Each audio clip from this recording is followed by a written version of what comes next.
Sagarana, Conversa de Bois e Hora e Vez de Augusto Matraga, trabalho feito pelo grupo número 5. Quando escrevo, repito o que já vivi antes.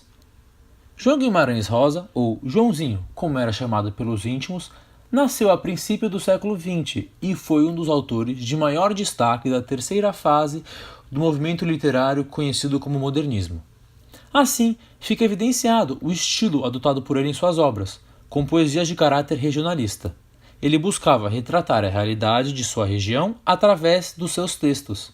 Outra característica do autor é o uso do neologismo, ou seja, muitas vezes ele reinventava ou criava seus próprios léxicos, além do uso de termos típicos do sertão. Assim, com suas características marcantes, ele publica sua primeira grande obra, Sagarana. Ela trouxe uma nova cara ao marcante regionalismo brasileiro, uma vez que buscava unir o nosso idioma com o europeu. Isso fica evidente já no título, onde Saga é um léxico de origem germânica e Rana é o de origem indígena. João Guimarães Rosa buscou recriar, através dos 9 contos da obra, a vida de personagens que haviam saído da mesma região onde nascera, o interior mineiro. No livro, além da riqueza da língua e dos cenários, o conjunto apresenta ricas experiências humanas, transformando os personagens em mitos do sertão. A história do Conversa de Boi gira em torno da narração, por Manuel Timborna, ao próprio autor.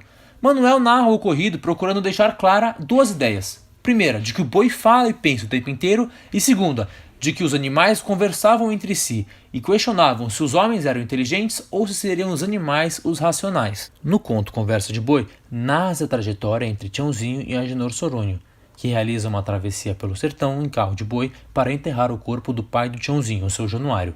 Seu Januário, há muitos anos doente, não tinha como cuidar do filho e como dar prazer à sua esposa. Sua esposa, que já tinha aberto mão dele, acaba se apaixonando por Soronho, o carreiro. Soronho assume um papel paterno de forma negativa. Ele era muito severo com o menino. Tiãozinho sofria na mãe do Soronho e sofria todavia mais por ver que seu pai, doente e em estado terminal, ficava triste por ver que outro homem cuidava de seu filho e de sua mulher. Conforme a travessia ia acontecendo, o sentimento de vontade de vingança contra Agenor de Tiãozinho ia aumentando e, em um determinado momento, os bois que comunicavam entre si sentiram pena de Tiãozinho e começaram a dividir um sentimento de raiva de Agenor.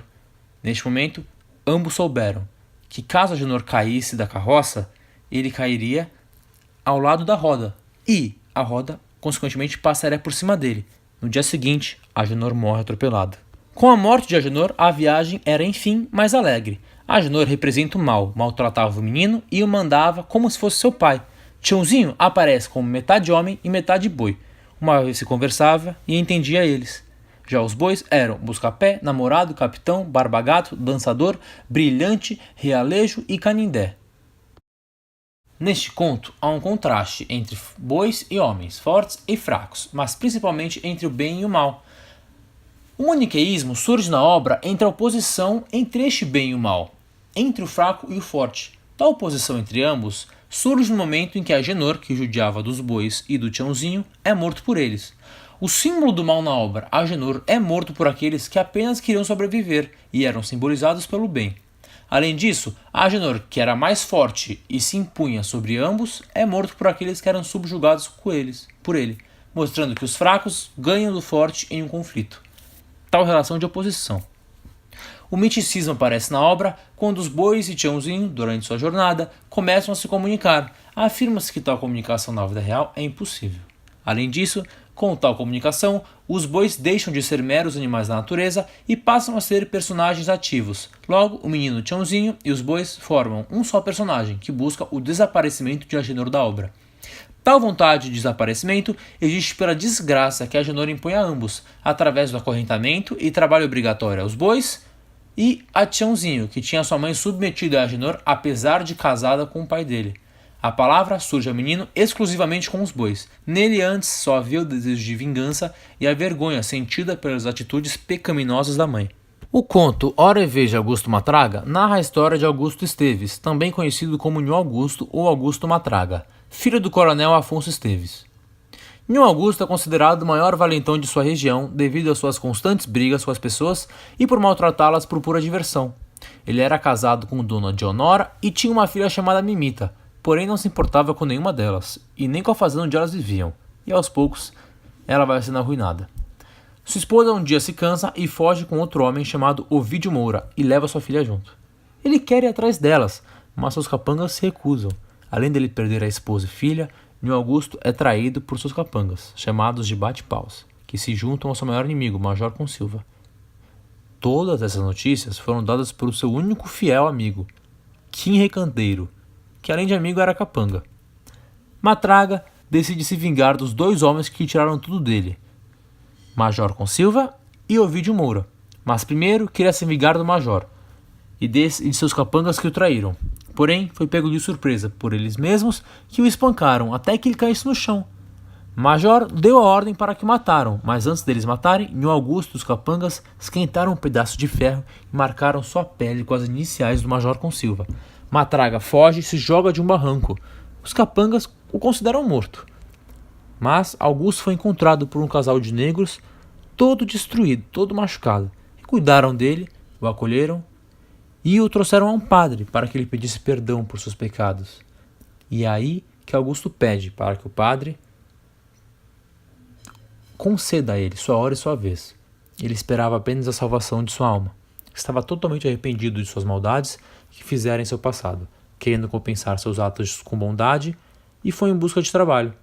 Depois de um tempo, ficou sabendo que Kim Recandeiro havia morrido tentando vingar sua morte. Ficou muito comovido, buscando fazer ainda mais caridades. Lembre-se, Kim Recandeiro era o fiel amigo e capanga do Augusto. Um dia, vários homens valentões chegam à vila de Augusto Matraga. E Augusto Matraga, que estava caridoso, oferece sua casa a eles. Nesta ação, ele fica muito amigo do dono da gangue, Joãozinho Bem-Bem. Na hora de Joãozinho ir embora da sua vila, Joãozinho oferece para que Augusto se junte ao grupo e volte à sua vida antiga. Porém, por mais tentadora a oferta de Joãozinho Bem-Bem, Augusto Matraga recusa. Uns tempos depois, Augusto decide seguir sua vida e ir embora da vila. Pega um jumento emprestado e, coincidentemente, em sua nova rota, reencontra Joãozinho Bem-Bem, que buscava se vingar de seu colega, Jumentinho, que implorou por misericórdia e foi morto. Sua vingança, como ele não sabia quem tinha feito mal ao seu amigo, ele decidiu matar um civil. Porém, Augusto Matraga disse que não, que isso era um absurdo e ficou ao lado do civil. Neste momento em que o bando de Joãozinho Bem-Bem percebe que Augusto Matraga se opõe ao seu líder, eles vão para cima do Augusto. Augusto se defende, luta contra todos, inclusive contra Joãozinho Bem-Bem. No final, ambos estão quase morrendo. Nhô Augusto e Joãozinho se cortam na barriga. Augusto, preocupado com sua redenção por ter matado Joãozinho, pede para que chamem o padre para confessar seus últimos pecados. E percebe que finalmente havia chegado sua hora e sua vez, sua morte. Presença ou não do maniqueísmo?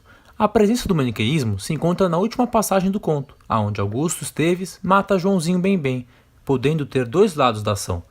Ter cometido o ato de assassinato é ruim, porém o fato de estar defendendo um homem que João queria matar é um ato honesto e bom.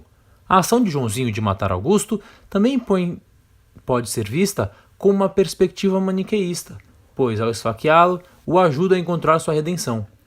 Parte boa e matá-lo a ação negativa. Além disso, o misticismo pode ser visto no conto no momento em que Augusto vai à cidade montado em um jumento, um burro, um jegue, onde coincidentemente também está Joãozinho. Esta passagem pode ser relacionada com a Bíblia, pois Jesus Cristo entra em Jerusalém no mesmo animal que Augusto. Essa temática também está presente na morte de Augusto, onde reencontra sua redenção e morre pelos outros, assim como, segundo a Bíblia, Jesus Cristo morreu por todos nós. Os personagens principais eram 4. Augusto Esteves, também conhecido como Nhô Augusto, e Augusto Matraga, é o personagem principal da história. Matraga era um homem mau, mulherengo e violento e, após um conflito, ele se torna bom. Terminou sua trajetória de redenção matando o famoso chefe de jagunços, Joãozinho Bem-Bem, para salvar a uma família inocente. Seu nome remete a um adjetivo que significa majestoso, imponente. E também era o nome dado aos imperadores romanos, Augusto. Já Esteves pode ser entendido como a conjugação do verbo estar no passado, já que ele tem mudanças comportamentais ao longo da obra. Esteves no passado pode ser a sua atitude pecadora do passado. Joãozinho Bem-Bem, famoso chefe de jagunços, homem temido e destemido do sertão. Presente em Augusto uma força oculta que os aproxima. Seu nome no diminutivo faz sentimento de afeto, carinho, e Bem-Bem reforça a bondade, algo nada convencional para um jagunço. Bem-Bem, por outro lado, pode ser entendido como uma onomatopeia de bang bang, os famosos tiros dos filmes de faroeste americanos. Kim Recadeiro era o empregado favorito de Nhô Augusto. Quando o patrão é morto, ou melhor, supostamente morto, ele vai à busca de justiça e é assassinado. Major Consilva, inimigo de Nhô Augusto, e também havia sido inimigo do avô do protagonista. Ele é um homem mau e rico, fica com todo o poder depois da suposta morte de Augusto. Os contos mencionados relacionam-se no fato de que ambos tratam da temática da redenção. Segundo o dicionário Aurélio, esse termo apresenta 5 significados, dentre eles 1. Ato de redimir-se, 2. Salvação, 3. Libertação. Assim, cada um dos contos trata esse tema de uma maneira distinta, pois no conto A Hora e Vez de Augusto Matraga, ela se caracteriza na forma de uma salvação, que somente pode ser alcançada através da fé e do trabalho, demonstrando o caráter religioso da obra. Entretanto, no conto Conversa de Bois, ela se caracteriza na forma de libertação, pois os bois vingam a humilhação sofrida por eles e pelo menino, reinstaurando a justiça, ou seja, eles se libertam da injustiça sofrida por eles pelo Agenor. Desse modo, apesar de os dois tratarem da mesma temática, eles abordam de diferentes maneiras, o primeiro como salvação e o segundo como libertação dos protagonistas.